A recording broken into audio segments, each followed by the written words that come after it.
Hi, everybody. Hi, how's everyone doing? Great. So welcome to our series of discussions tonight. I'm Christine Kwan. I'm the director of Sotheby's Institute of Art New York, and I'm also the CEO of Sotheby's Institute globally. As many of you know, we have locations in London and Los Angeles as well. And just a quick show of hands, how many of you are currently in our summer program? Wow, impressive. And how many of you are in our MA program? Okay, a few of you. Great. Well, welcome to all of you. Anybody else that I'm missing, if you're just out from, you've heard about the event through social media and you're here, and just show of hands if you're not affiliated with the institution. Okay, great. Couple of you. Great. Thanks so much for coming. Welcome. So what we're going to do tonight, we're going to kick off with a panel discussion with a few of our exceptional Sotheby's Institute alumni. They are all recent graduates. And the title of this panel is New Careers in the Art Market. So as many of you know, a lot of people come to Sotheby's Institute, they get their master's degree, and they go on to work at auction houses or in the commercial sector in the gallery world. And so tonight, what we thought would be really interesting is to talk to some of our alumni who have carved a path of their own career path in areas that are sort of non-traditional. I think my microphone just died, right? Am I good? Okay, thanks. I was too loud. Okay. So what I thought we could do is just start from that end and have each of our panelists introduce themselves. So I'll turn it over to you, Josh. All right. Can you guys hear me? Hello, my name is Josh Campbell, and I actually just graduated in the last class here in art business. My background, I come from Texas, where I went to Trinity University and got 3 degrees in studio art, art history, and then business finance. And I, during those times, was working from a museum, the Whitney Art Museum down there, to then moved into working with advisors and private collectors, and we dealt mostly with large-scale collections. So we actually, our big client was the University Health System of Texas. So we built hospitals and got state-appropriated funds to actually fill those hospitals with art from emerging artists to like well-established artists, and a lot of them donated works, which was great. But then, and so that kind of led me to wanting to come to Sotheby's, because it was like, you know, a master's degree in art business, which is essentially what I was kind of already doing. And so I kind of came here with the understanding of, all right, moving to New York, let's get into this floater program that Sotheby's is pretty well known for, and then be fed into the auction house.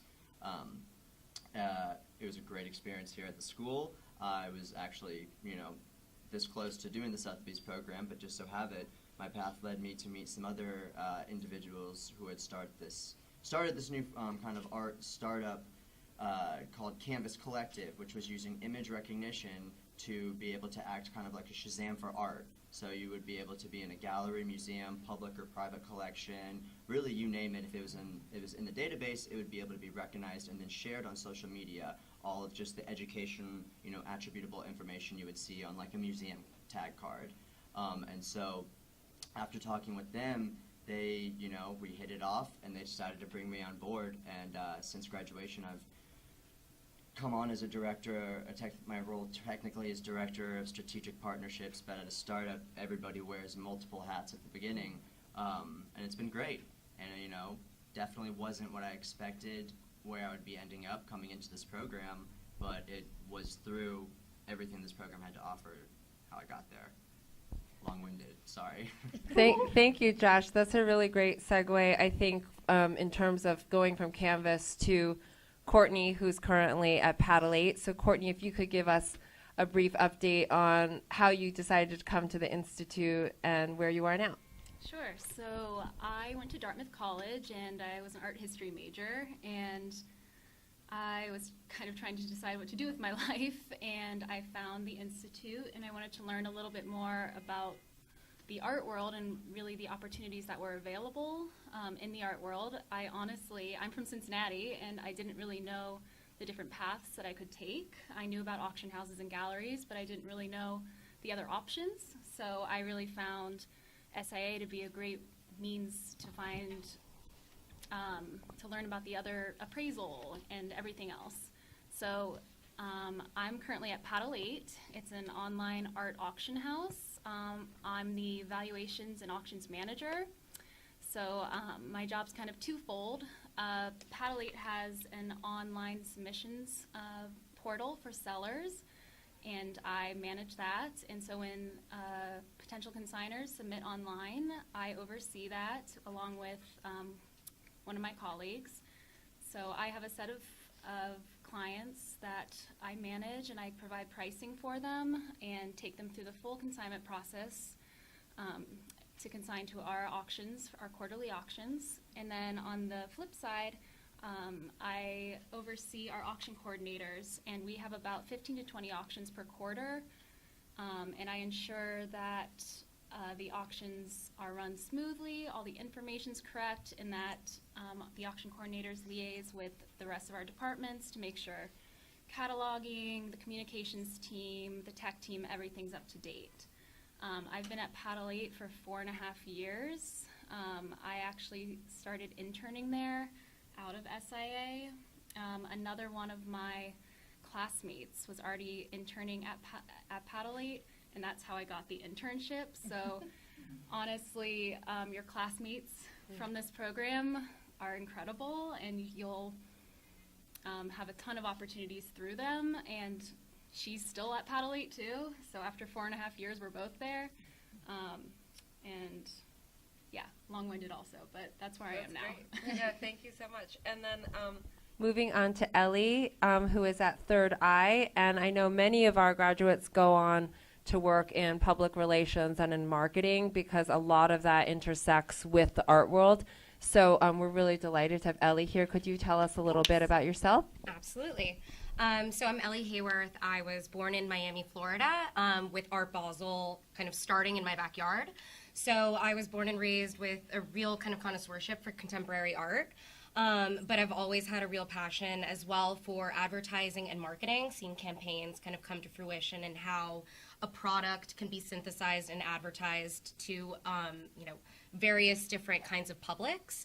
That said, I moved to Nashville, and I pursued a double major in art history and communication studies with kind of I would say a concentration on rhetorical studies, so looking at ways that both art and advertisements were able to communicate things both pictorially and with language.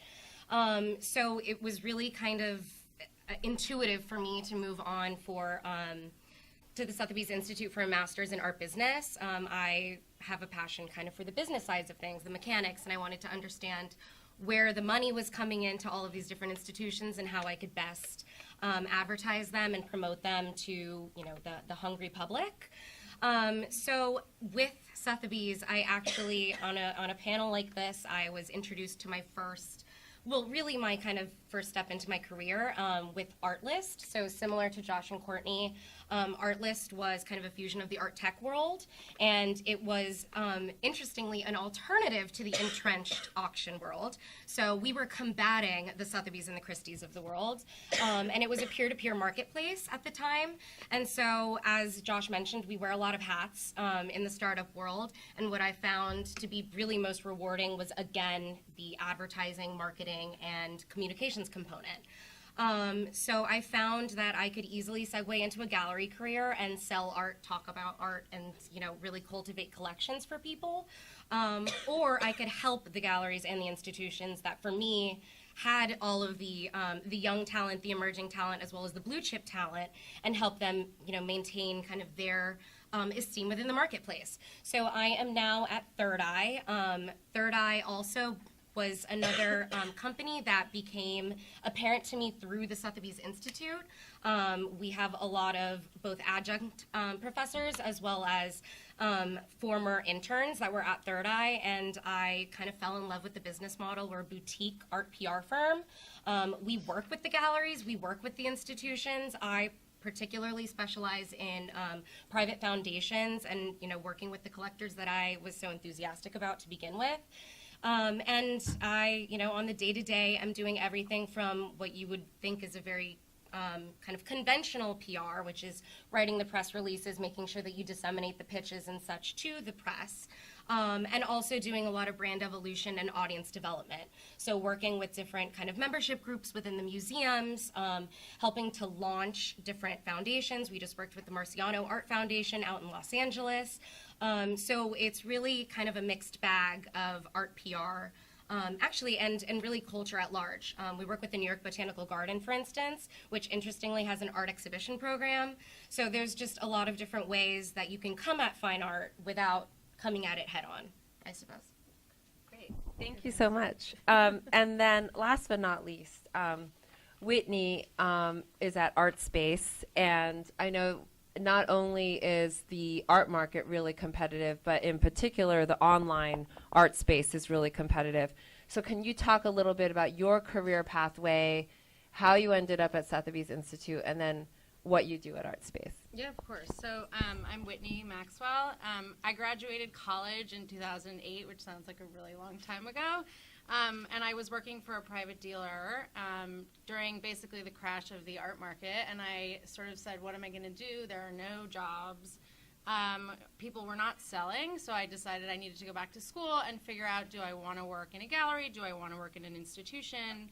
And so I came to Sotheby's, which was a great experience for me because I interned at both galleries and museums to kind of figure out if that was the path I wanted to take. I wrote my thesis on marketing museums and then decided I didn't want to do that at all.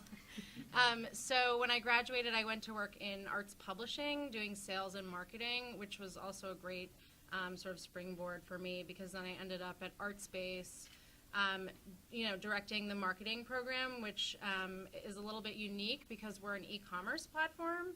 So we partner with galleries and institutions all over the world and aggregate their inventory and sell it online on their behalf. So we're really a support system to artists and galleries and institutions everywhere. But it's a unique experience because obviously e-com and the art business are two things that people don't really talk about. Auctions online are obviously much more common. And so, that's where I am now, and it's been great. Thank you. Thank you all for your great introductions. For many of you who don't know me, I used to work at the Metropolitan Museum. I've worked at Oxford University Press, and then prior to coming here, I was Chief Curator and Director of Strategic Partnerships at Artsy. And following this panel, we're going to have the president of Artsy come in and speak about Artsy a little bit.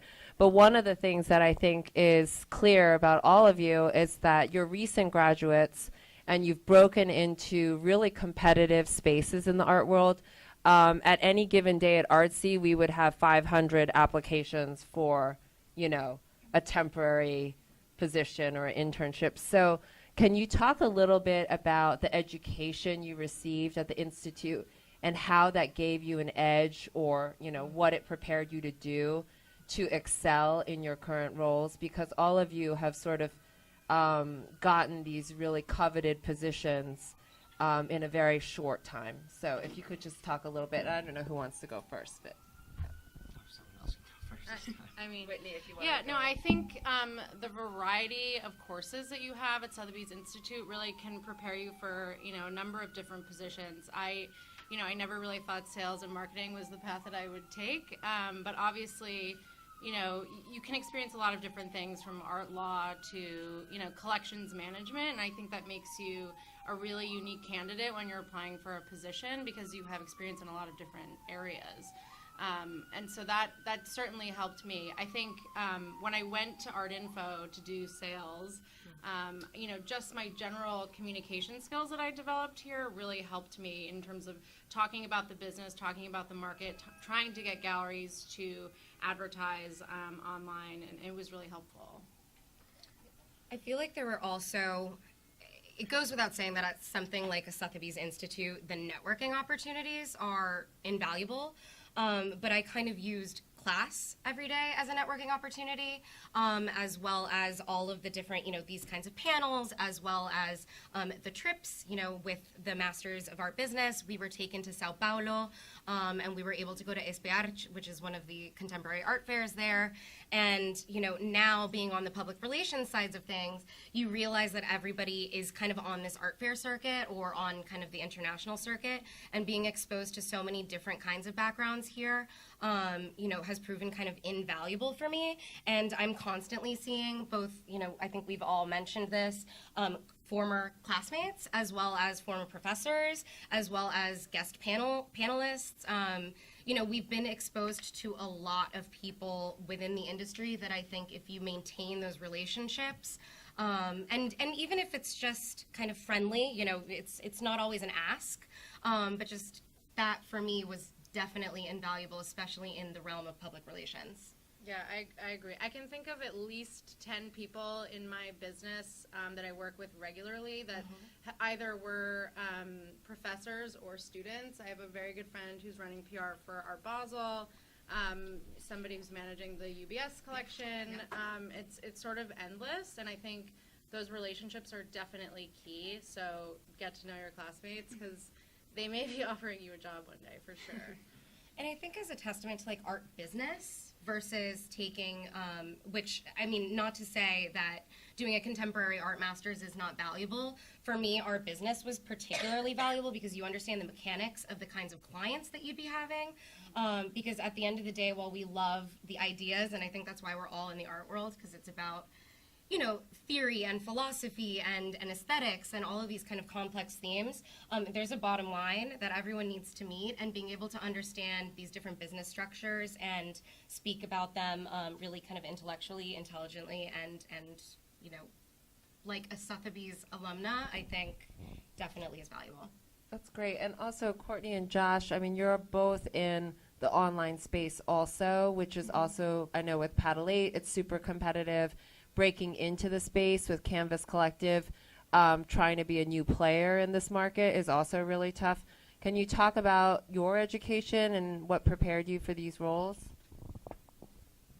You like to go first, or? Yeah, I was going to say, one of the reasons why I decided to do the Masters of Art and Art Business is my background. I have a business degree, so I understand how the business world works and how, you know, finance, financial companies and accounting firms, and what they, how, you know, to approach and talk to those types of individuals, be them investors or partners, whatever.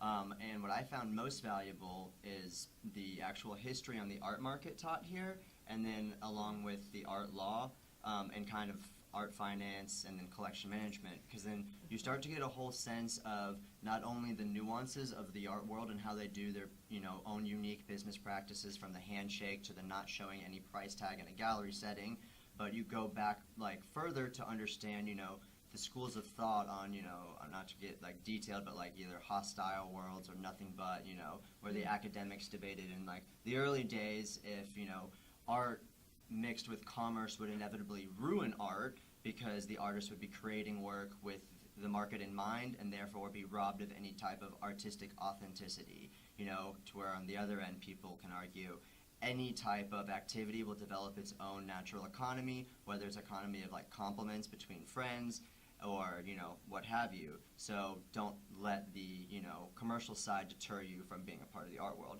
And so being able to understand fundamentally those two core schools of thought really helps when you approach different people. So one of the roles I do at Canvas Collective as the Director of Strategic Partnerships is I go out and talk with, you know, gallery owners to get on board. I've talked with art fair directors, museum directors, public, you know, and just monetary investors, people with large private collections that want to be on board. And so obviously none of them come from the same walk of life, and understanding how their brains work or how, you know, their business processes go, and having to speak to that just gets you like that much further in kind of engaging in a dialogue that becomes ultimately beneficial. Because a lot of people, you know, they hear art world and business, don't get it, especially if they're not familiar with the art world. And so be able to speak to the stuff that they do know, and, you know, backing that up with all of the just tremendous you know, historical information that this institute provides us is just, you know, you really separate yourself from, like, I think someone at Artsy was just getting over 500 applicants a day. how many of those are going to be able to tell you why you're doing what you're doing, you know, not just because it's getting you a paycheck, but because it's serving not only a public good, but you're, you know, adhering to like any type of, you know, moral high ground that the art world really likes to cling to. Sorry, again, long-winded. And for me, I think the classes really introduce you to what was out there, because I know with Paddle 8, and like you said, the online sphere is so competitive, it's really about trying to set ourselves apart and how we can differentiate ourselves. Paddle 8 does function as a traditional auction house, however we are online only, so we don't take possession of the works, but we do work directly with consigners. Unlike Artspace, we don't facilitate, put two different people together. We work directly with consigners, and we offer them in our own auctions, and then we facilitate buyers to come to our website. So in that way, we are like, excuse me, we are like traditional auction houses, but we have to be creative in the way of how we market, because people can't come and see the works themselves. So we are online only, and we have to be creative in how we get images and how we present them on the website to make people trust us and trust the condition of the work, etc. So it's really great, I think, with the classes here. We're introduced to what is the standard in the industry, what else is out there, what's new. And so for me, the online sphere is really great because it's so much more accessible to everyone. If you're not in New York, to come to the Sotheby sale to view it. If you're online, you know, you can bid, and it's easy. So I think, and especially for me, with just going back to the classes in general, it was great to be introduced to having so many different classes, because I took in particular to the valuation class, and I just really loved that class, and I personally just, even afterwards, decided to take more classes at NYU and pursue it even further, and I work with valuations at my own job and price work, so it really, this program, because you're introduced to so much in so many different classes, you can really hone what you enjoy and where you want to go. Thank you. I will have to say, if you have the chance, do take the art finance course. That's still offered here. We do. We offer fine art and finance. Yes, Yeah. that is one of the best. And you don't have to come from a business degree, but it tells you. And then that's a huge thing for when, no matter what type of, you know, job you're applying for, be it administrative, with a gallery, an auction house, like that'll teach you skills that, you know, some MBAs don't have, because it's such a focus on our industry. So, highly recommend it. That's a really great segue. I think we're talking so much about classes. One of the things that's unique about Sotheby's Institute is many of our faculty are traditional art historians and scholars, like you would find at any university or college. But many of our faculty are professionals practicing in the art market, practicing in the art world. Can you talk a little bit about the experiences you had with faculty? We've heard about the classes and how engaging they are, but if you could just talk about the faculty here. Yeah, I'm happy to start with that.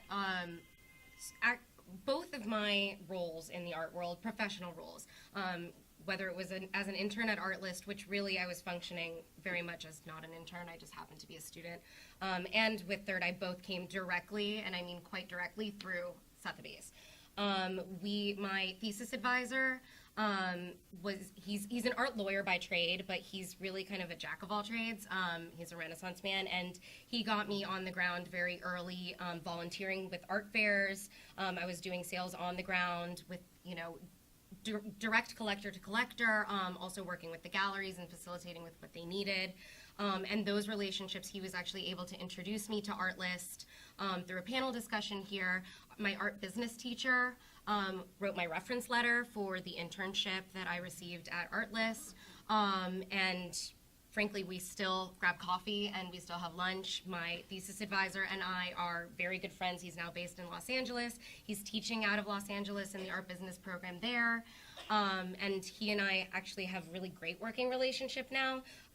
We recently did the public relations campaign for Art Los Angeles Contemporary, the art fair out in Santa Monica, and he was a panelist rather, with one of our artist guests.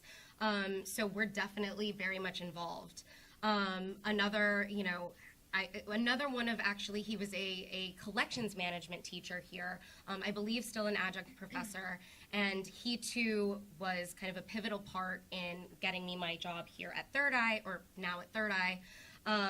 It's all about relationships in the art world, frankly, and I think as long as you show kind of a genuine enthusiasm and a passion and a knowledge and thirst for knowledge, people are really willing to kind of go out on a limb for you.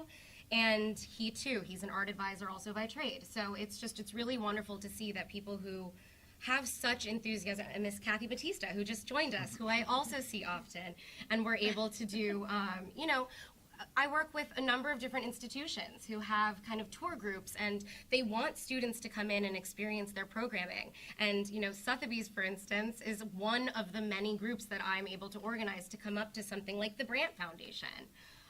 So it's kind of it's a happy marriage, and I'm very happy to be an alumna. I think it's an active part of my life, even though I graduated technically 2 years ago.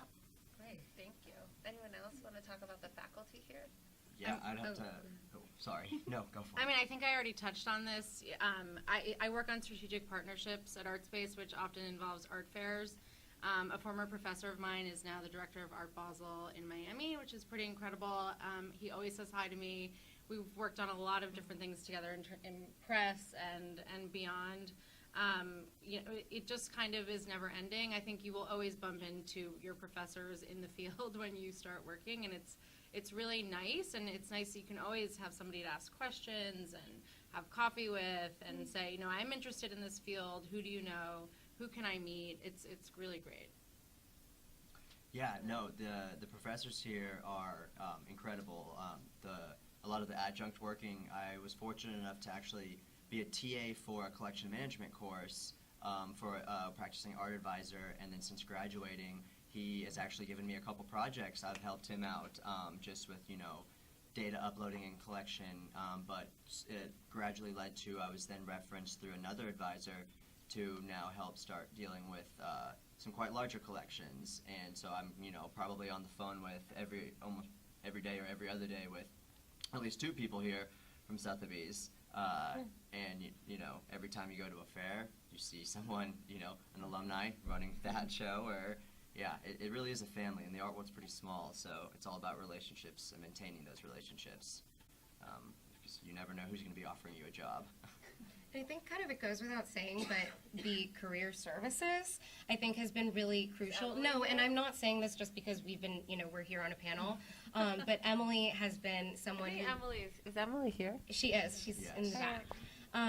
And to be very frank, Emily and I only just met in person today, but we have had a relationship, I'd say, via email correspondence for a few years now, and she offers, amazing advice every day, and it's someone who's very happy at her firm, but wants to continue to grow in the art world. Coming back to Sotheby's and finding a home here, and knowing that there's fallback and there's also advice to be given, I think it's a really nice kind of small working family network. Thank you. Great. Cool. So, I think one of the things we were talking about behind the scenes before we came up here was we also wanted to be realistic, and we also wanted to talk a little bit about how difficult and competitive, and just to be a little bit realistic about what it's like to start a career in the art world, even though I think all of you in a relatively short time established yourselves within the art market in a pretty solid way. So can you talk a little bit, maybe just anecdotally, about how you started out after graduation, or how you started out in the art world, and any advice that you would have? So maybe Courtney, I'll start with you.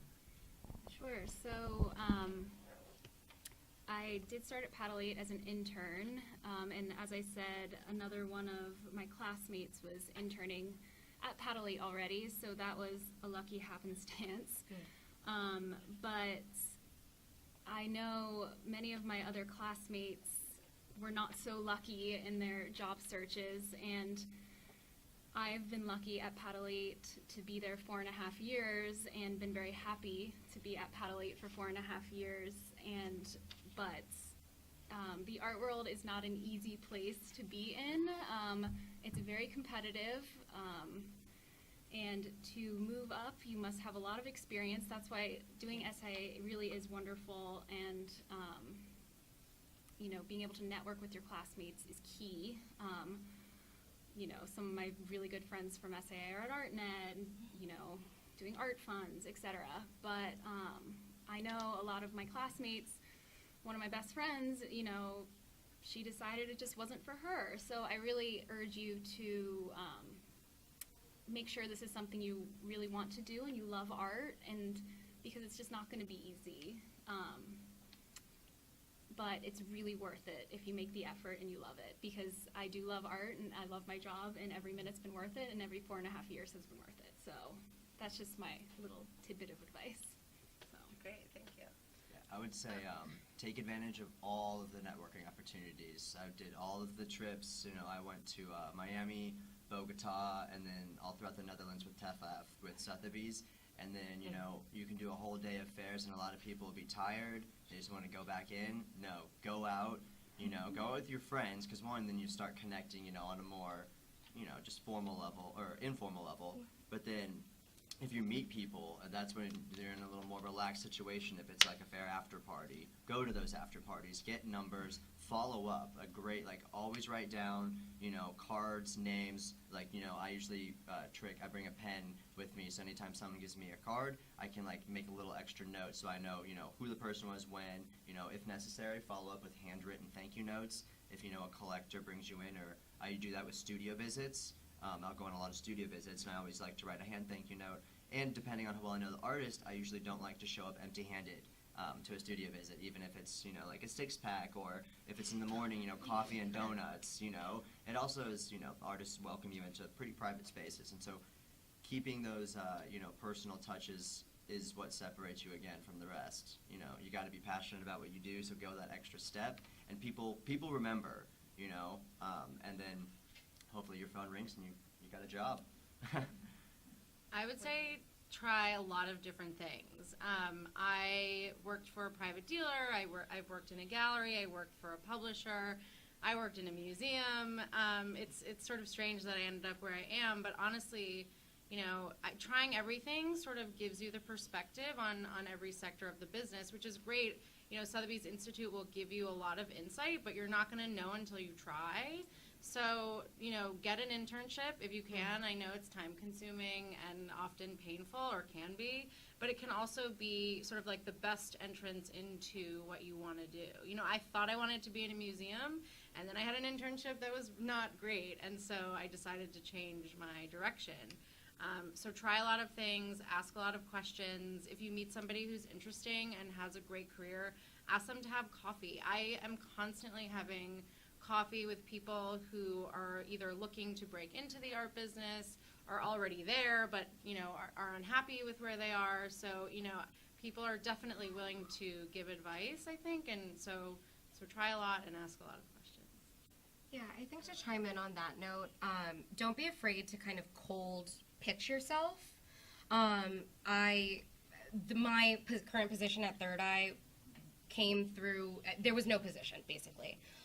There wasn't a position available, and I think tenacity is sometimes a thing of the past. People say, oh, there's not a NIFA posting, or there isn't, they're not looking for that position. It's like, no, go and shake their hand, make yourself available, let them know that you, again, want to take an informational interview because you genuinely want to know more about the industry, the firm, them particularly. I think if you're just genuine in kind of seeking knowledge. My friends also kind of laugh at me because I'm a bit traditional or old-fashioned in the sense that I also believe in just, and this I think goes for like the gallery world, which is a little easier to walk in through a front door, but I did it at a few PR firms as well, printing out a press release and maybe some of your business projects. I did that with my collection management project, and walking and just seeing if you can sit down and speak to someone, and then following up with an email. It's a little bit awkward at first and a little, embarrassing, if you will, to say, to be rejected, but don't take it to heart because people are busy. But I was that girl that kind of walked through the galleries and just cold cold handed out my resume, followed up with a cold email with my resume, and just genuinely said that this is the industry I want to be in. How can I get started? And I too started as an intern at Third Eye. If you express to them that you want to learn everything you can in the capacity of an intern, but kind of set up that conversation where you already say, like, I'd like to come on full-time eventually if we see that this is a good culture fit, you'll find that, interestingly, there are a lot more bites that you get than I think most people would attest to. So it sounds like all of you kind of made your own opportunities and made your own careers. Obviously, Sotheby's Institute was a part of it, but it really sounds like all of you were really proactive in finding these opportunities. So can you talk a little bit about, I don't know if this was something you already planned to do when you graduated, or was this something you learned from the experiences that you had as you were having conversations with people in the art world that you had to be more proactive? I don't know. That's a good question. I mean, I think being proactive is never a bad thing. But yeah, I mean, I guess it's kind of a mix, you know. There are a lot of opportunities in the art business, and I think you can find them. You can find the place that works for you, you know, whether it's, you know, working, you know, in a gallery, working at an auction house, in client services, or you know, doing valuation. Like, there are a lot of polar opposites in every arena in the business. So I think, you know, definitely it is about being proactive, because otherwise you're going to end up somewhere where maybe you're unhappy and you're like, what do I do now? So you have to kind of go seek that out. Yeah, actually, when I was interning at PANELISTS, I realized, you know what, I don't want to be an intern forever. Like, this isn't okay. So I started applying for other jobs, and I actually reached out to other SIA alumni at some auction houses, and I got offered a job at another auction house, and I went back to PANELISTS, and I was like, hey, I have this job. And they were like, okay, well, we'll give you a job. So, you know, I was just kind of pretty proactive, being like, I can't be an unpaid intern forever, you know. So I guess I was pretty proactive now thinking back on it, because no one's going to just hand you a job. You have to go out there and get one. I think that's a really great example, because I wanted to discuss a little bit, and maybe this is my final question before we open it up to the floor, but all of you started off in sort of intern level, junior positions, and then rose in the ranks and became directors and so forth. How did you make that move? Because I think most people know how to get an internship. Most people know how to get that first position, but they don't know what to do next. So can you talk a little bit in terms of advice of how you ascend once you get an internship or a position? I would say it definitely knowing your industry, being persistent. I guess for me, at least, it was funny. Sotheby's actually there was a direct lead on how I got involved in Canvas. It was going to Freeze on Randall's Island, is where I met my one of my other co-founders, and then just knowing from all the classes. The empirical data that they have on the art industry, and then where information is lacking in our field compared to other stocks or commodity trades and stuff, you really can then pinpoint, all right, well, there's an untapped market here, and for me it happened to be art education online. There was not a singular source for any one person, be how interested in art you are, to go and learn. And then share, and kind of with the whole on-rise of social media and technology disrupting the art world, there was just kind of a fragmentation that was happening, and understanding that from an academic side and then seeing how it is affecting the market in the real time, you can begin to really approach who you're working with very targeted and specific goals and strategic plans that address real-time problems. And so I'd say just the more you know about your industry, the better you're off talking, because the situation you might be brought on to solve could lead to you ended up heading that department. So really just be persistent and know your stuff. It pays off. Do the research. Definitely, that helps. And also, Ellie, did you want to add anything? Yeah, I was going to say, as a very generalist rule of thumb, and what I found to be very valuable is always when you're going into a job or you're taking on a new role, insisting on like a 3-month review or a 6-month review. And if you don't like what you're getting, but it sounds promising at a 3-month review and you're willing to continue to grow and learn, insisting on another 3-month review. And I think just by letting them know, you go into it prepared. You go into it saying, here are the 10 things that I'm doing really well. Here are the 10, or let's say 5 weaknesses I have. And then like the 5 areas for growth that I'm really going to work on. And it's like, hold me to that. So in 3 months, I will come back and I will show you that those 10 things have gotten stronger, the 5 things have reduced to 3, and the other 5 things that I'm working on, I have shown at least growth, progress, something. And I will say that in both internships, that worked. Maybe not the first go around, but usually, again, I think it's proactivity and being tenacious.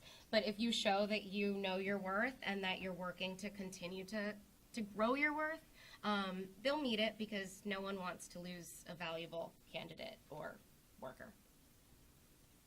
Yeah, I agree with all of that. I would say, learning from your peers is key. Mm-hmm.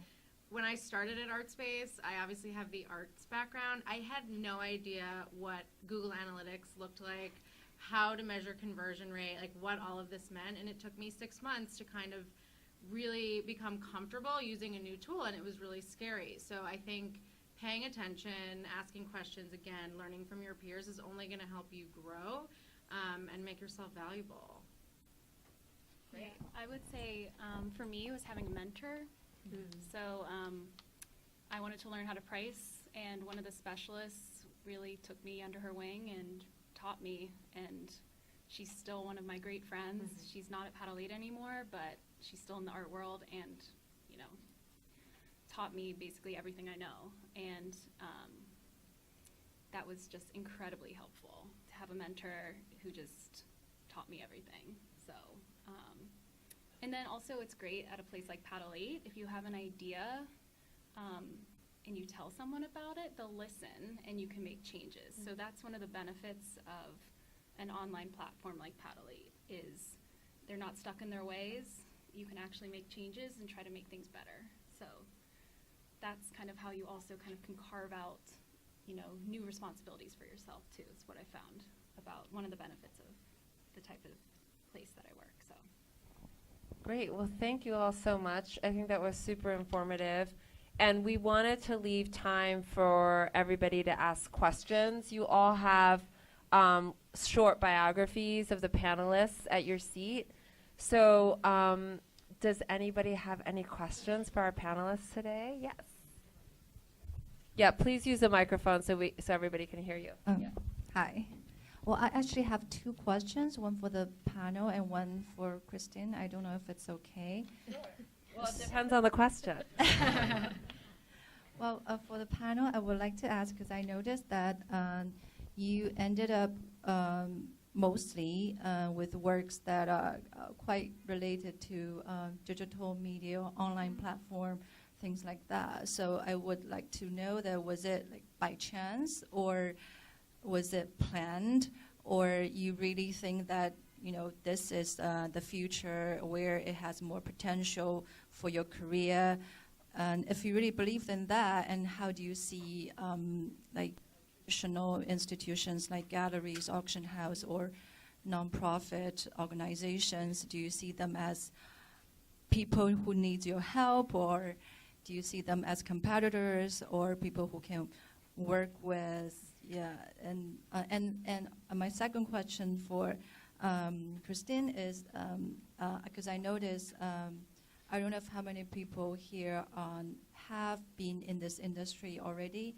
Like, take me, myself, for example, I have been working in this industry for the past 6 years, but I'm still here taking courses.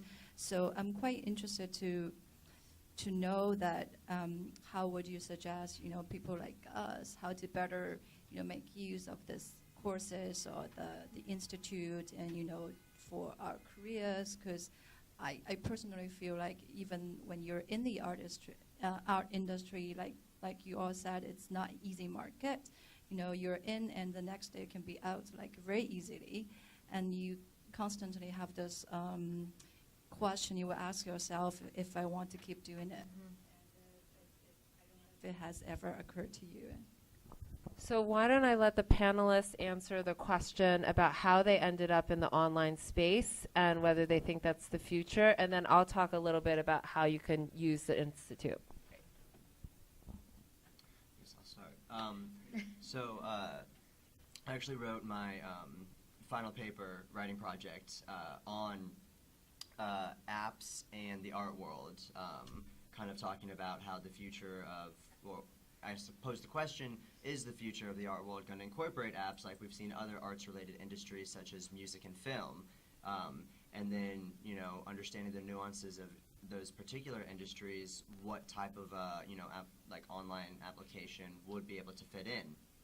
And so just, you know, again, through lots of research and then talking with galleries who, you know, at once were really reticent to having any type of social media, you know, following campaign, you know, they're very set in their ways, and then, you know, now everybody's on Instagram, everyone's on Twitter.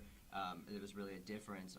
Pretty much over 1 year going back and talking to the same galleries, and they're so on board just because they see, you know, the real-time effects, whether it drives sales, whether it can drive, you know, the economy attention surrounding any type of programming that they're trying to institute or roll out. And I think that is kind of playing true in for multiple industries, not just the art world. And so kind of being a cavalier, I feel, embrace and then try and help shape. I don't see us as a competitor, more of a support system, you know, to complement an already, you know, great industry, because obviously we're all here, we're all trying to be a part of it. So yeah, it was more of an organic fit, again, you know, derived from understanding and doing the research and learning from the Institute. Great. Any other comments about how you ended up in online? By chance or by design? You can hear me, right? Mine was a little bit by chance because I was working for an online publisher, and it just so happened that I transitioned to an online e-com site, and I hope that the future is bright for the online art market, because otherwise I won't have a job. But we face a lot of challenges at Artspace. I think, you know, people want to see art in person. They want to look at it. They want to know the quality. They want to know where it's from. The art world, you know, trust is a big issue, I think, when people are buying online. But I definitely think we're a support system to galleries and artists and institutions, because we're just elevating their program as it is. You know, galleries don't always have the means to market to, you know, 500,000 collectors around the world every day. They're focused a lot on their artists, their current shows. So we just bring another level to what they're already doing, and so I hope it stays. Anyone else want to add anything?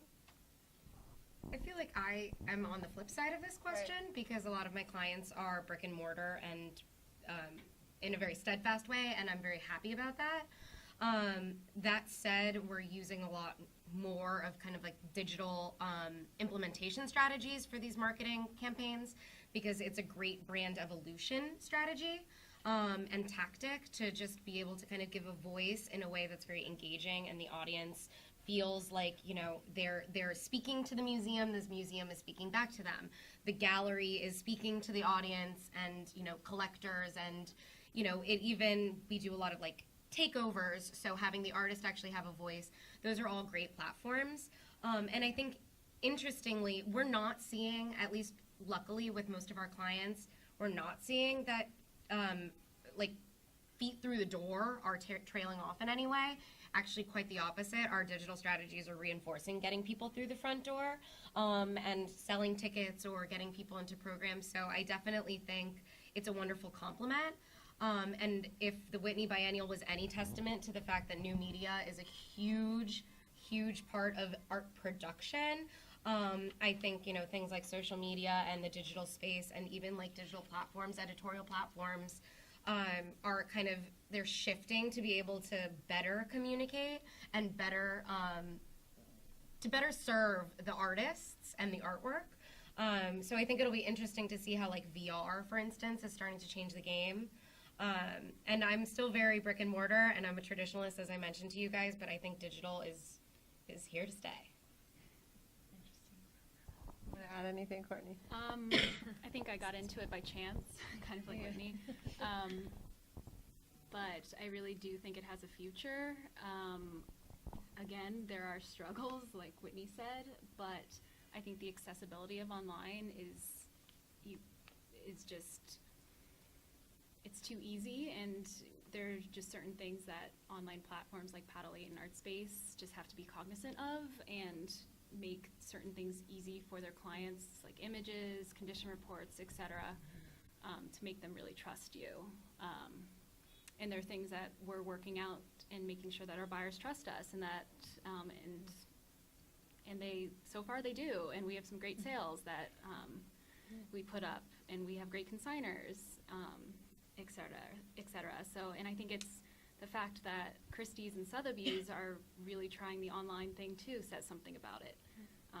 Obviously, they're not selling their $100 million works online, but it's a lower value stuff, but still, everyone's trying the online thing, so. I will say, just was going to say something to that, because I think, auction houses have been selling work sight unseen forever. So the online art market is just sort of, the follow-up to that, which is people everywhere want access to the galleries and institutions that they can't see every day. So I think the future is a little bit unknown for all of the platforms and all of the players in the field, like who will kind of be on top in terms of the model that works. But I think it's changing the way the art market is operating. Absolutely. I totally agree with everything all of the panelists have said. And to your second question, I think the art world is super competitive. There's a lot of people who want to work in this industry because it is such a great industry to work in. So I think all of us are really happy about every day having to look at art, talk with artists, talk with collectors. The day-to-day, even though there might be administrative things or clerical things, ultimately, I love the fact that my job has to do with art and not necessarily, waste management, for example. I have a friend who's in waste management, which I can mention this. But so I think that, and she loves what she does. I think ultimately what we were talking about is you have to have a passion to really excel in this business. And then the rest of it and what Sotheby's Institute can provide is the knowledge and the experience. I think you have to bring the drive and the passion, but we try to connect you with the network. We try to introduce you to the people and the artists and the collectors and bring you behind the scenes so you have this privileged access into this world, which is, for the most part, pretty opaque to the regular population, and also provide you with top faculty and classes and the education and knowledge so that you have information at your fingertips that other people may not have. And so it's really what we, one of the things we talked about was field study. It's not about buying a ticket to Art Basel or buying a ticket to a museum. We try to arrange access to the conservation rooms. We try to bring you behind the scenes to the storage facilities. We try to give you the information that not everybody has so that you can have an advantage in the career that you want to have. But a lot of it, I think that third piece is your passion and your drive, and you have to bring, I think all of our panelists here, you have to bring that to the table to make that whole combination really work. I think if you're kind of on the fence about whether you really want to be in this industry, it doesn't matter how much faculty knowledge is shared with you or how great the experiences are if you're kind of lukewarm about it. So, it's all of those things working together. I hope that helps. Yeah. Hi. Hi. Hi. Thank you so much for your time. I just had a question regarding the three different schools, I guess, that Sotheby's Institute offers. So there's New York, LA, and London. I was wondering if either of you or any of you attended one or the other, and how you had your experience and what it was like. Did you all go to New York? I think we were all. Well, I did the London third Okay, great. semester, so We am can I talk the only about one? London. So I did the art business program in New York, and then I went to London for the third semester and did the fine and decorative arts. And I loved it. it does have a very different feel. It was also a completely different program, so it was very art historical, which I also kind of loved coming from the art business, so I wasn't taking like business classes. I was like, not econ. But it was, I mean, it's more just what city you want to live in. It's New York versus London. The people in both are great. The professors are incredible in both locations. I think it's hard for me to answer because my classes were different in each location, and that's kind of what was the biggest difference for me. Because we also went to like English country homes to look at ceramics, which I actually really enjoyed. But it's in this wonderful townhouse on Bedford Square, and taking the tube every day to class was wonderful. I loved it. There were a few Americans in my class. The other, I think it was like half and half British, half and half like American. So if you're even thinking about it, I would completely recommend it. One of my really good friends who now works at Christie's, she did the full program over there for the Fine and Decorative Arts, and she absolutely loved it and was glad she did it in London. I was glad I did New York for most of the time, just by preference of city. So let me just add to that for people in the room who may not know the difference. So New York's curriculum is 3 semesters. And then that third semester you can take either in Los Angeles or London, which is what Courtney was referring to. The London program is a little bit different. It's 1 year with a dissertation, which is their term for thesis at the end. And there are different, I think, networks and different relationships. All 3 programs are super strong. Most students make their decision about which city based on where they want to intern and where they really want to cultivate their network. So if you really want to be working in the EU after this or in the UK, London would be a really excellent choice. If you really want to, be out in LA on the West Coast working with California artists, LA would be an excellent choice. A lot of people choose New York because of the financial district and all of the collectors here, the museums, and the sort of professional focus of the curriculum here. Yeah. But again, they're all very similar, and they're unique also, but you do have that option in New York with that third semester to make a third semester swap if you want to. Yeah, I think I just knew I wanted to be in New York for my job, etc., and that's kind of why I chose New York as my base and then did the third semester in London. So I kind of got the best of both worlds and could come back to New York and look for an internship, etc. So it worked out perfectly for me. Great. There's a question in the back. So I actually had a question for you because you had mentioned that Artsy could have up to 500 applicants for one temporary position. And if you were to go through those 500 applications, how do you decide what one stands out like the most? Like, would you look at grade point average, number of internships, number of different experiences? Like, what stands out the most to you to pick that one applicant out of the 500? Okay, so I worked at Artsy for almost 4 years, which, I like to say in the startup world, that's like dog years, so it's like 21 years that I worked there. Because it's startup, so everything's accelerated. And nobody can read 500 CVs. So what you do is you filter. So my criteria when I was hiring was really, really a very high bar in terms of writing. If there are any typos, it's out without question. I just throw it directly in the trash. There's nothing, it's like immediately delete. There's just no time. If I have to correct someone's spelling, that means I've got to spend extra time out of my day to figure that out. So make sure you proofread. The second thing is a lot of people send out cover letters that are generic, right? You're applying to 50 jobs, and then your cover letter to Artsy looks like you were applying to 50 jobs, right? All you did was swap out Artsy for Artspace, for PANELISTS, for, Canvas Collective, whatever. I can tell right away because there's nothing in the cover letter that is particular to Artsy or particular to the position, or there's just nothing really special about it.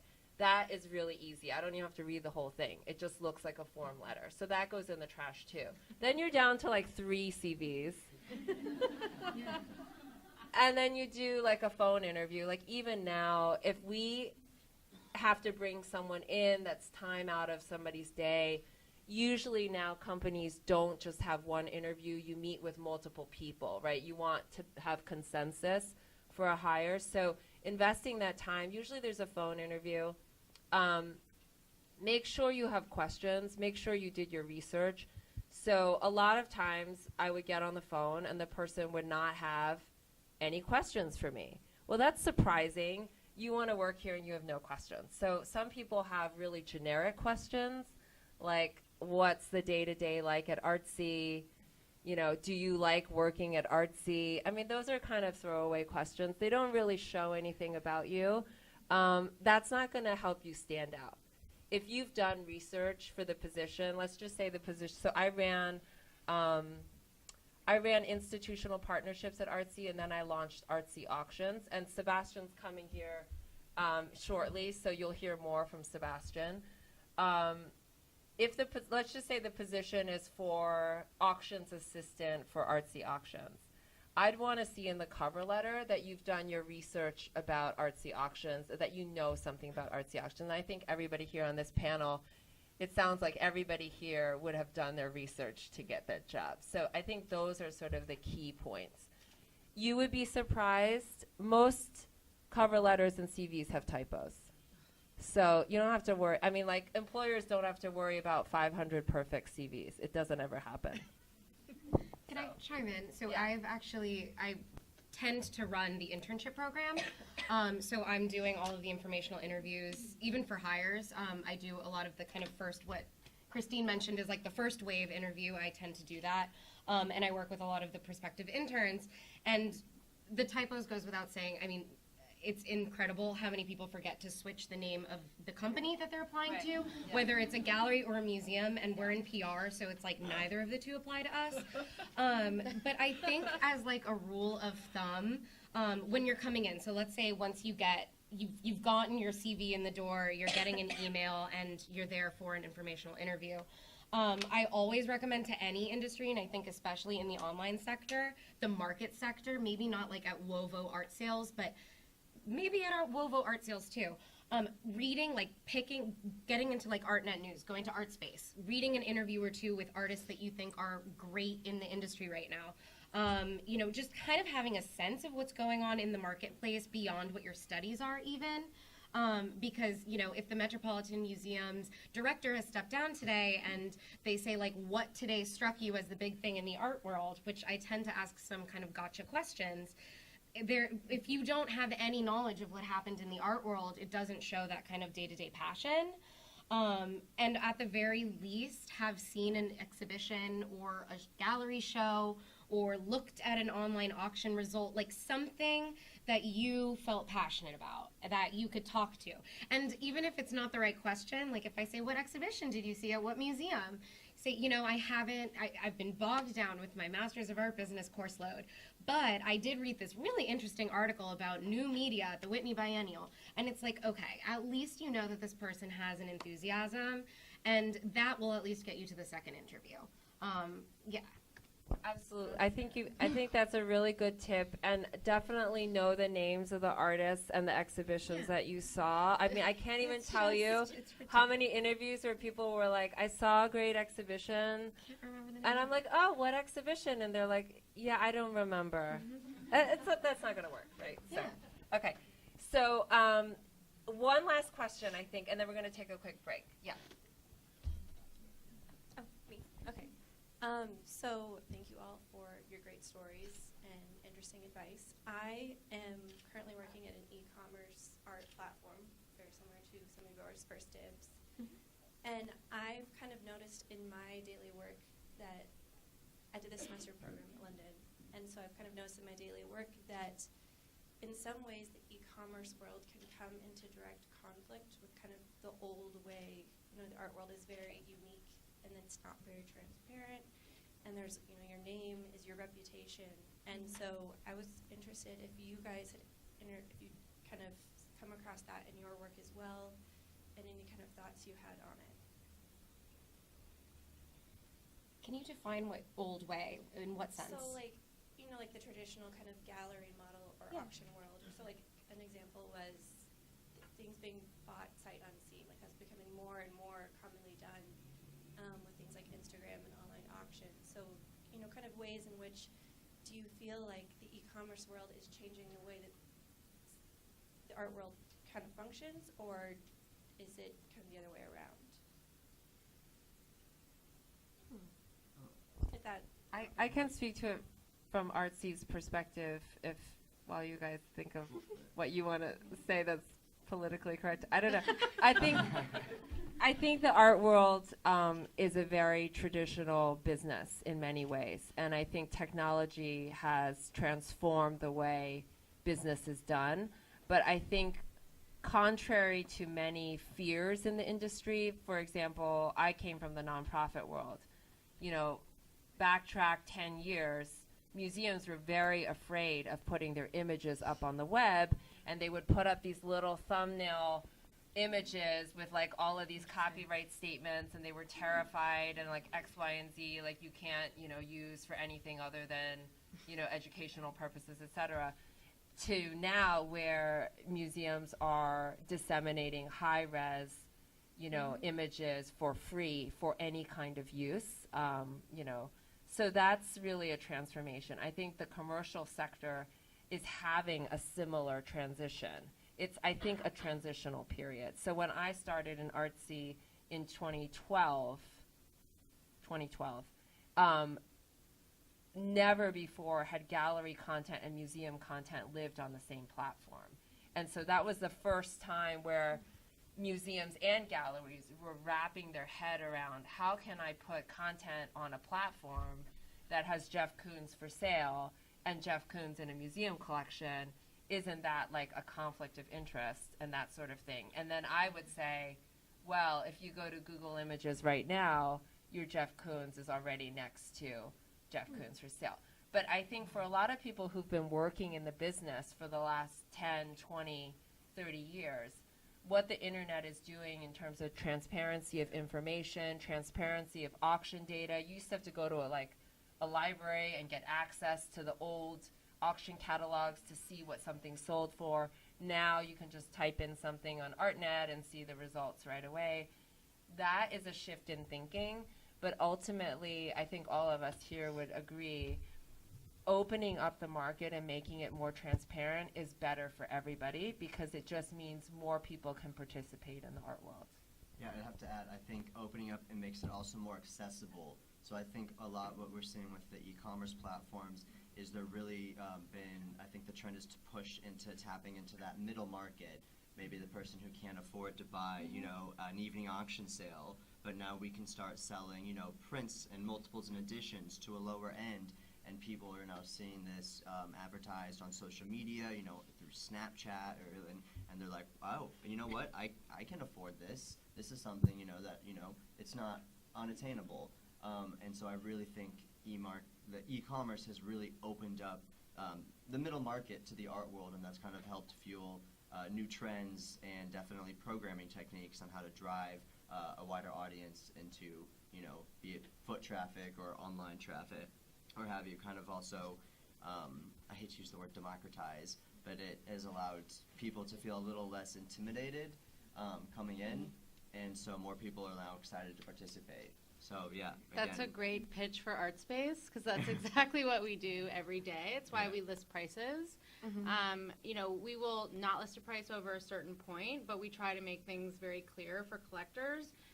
You know, you can have a Baldessari for $1,500, or you can have one for $1 million. So it's about opening it to a wider audience, people who are maybe not collectors, but they just want to own something beautiful. That's important and will be important for a long time. So I think that's the key.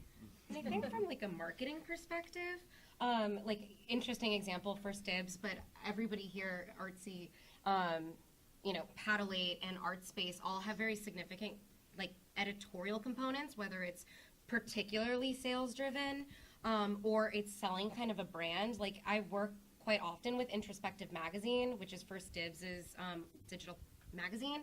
And we've worked with Artsy a number of times as well as Artspace.